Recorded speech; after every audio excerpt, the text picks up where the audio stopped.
The charred remains of the Moria Refugee camp, not a corner untouched by the fire.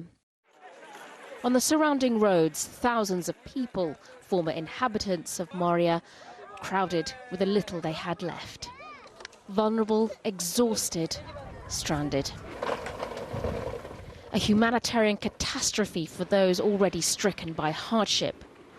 Now they're even lacking the basics. We have, I think, if me tell you, 300 family, I lie. Much on that number. Sleeping on the street, not have food, not have anything. Go inside for Moria. If you find water, you drink. If you not find, you stay thirsty. You stay hungry. This situation is tragic. All the camp had burned. Zone 9, Zone 6, all tents. Now we don't have any food, any tents. We sleep in the road. It's very, very bad.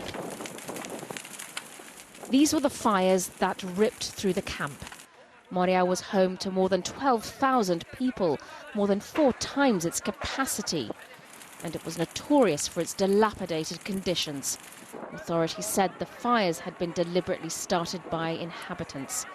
Nearby residents, angered at the presence of the camp, have since attempted to stop tents being put up on the destroyed site. This disgrace that is Moria camp should not be set up again, because we need facilities in which these people can live humanely, but also for there to be security for the surrounding villages. Germany and France say they will take in unaccompanied minors who were left homeless, and signalled that it was also up to other EU nations to take in refugees affected by the fire. Germany and France will participate in this. I hope several other member states will do so too. Migration is not just the problem of the countries where people arrive, and it's not just Germany's problem. The Greek government has said it will take days to find accommodation. Meanwhile, passenger ships have been dispatched to provide shelter, while those who have been left stranded face even more suffering. Sonia Gallego, Al Jazeera. John Soropoulos has been inside the camp and says the government's plans to rebuild aren't popular with the people on Lesbos. It's almost as though we're on another planet. Everything has been reduced to its elements. This site, however, is where the government insists on rebuilding a new, secure, closed facility. The residents of Moria village, just a kilometre away from here, are absolutely against that, as is much of the island. They simply do not want a camp here anymore.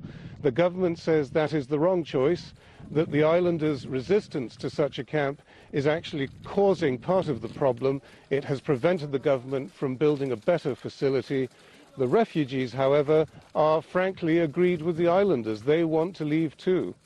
This may now be harder than ever for them, because we're hearing that much of the paper archive of the asylum service that used to stand directly behind me here has been burnt.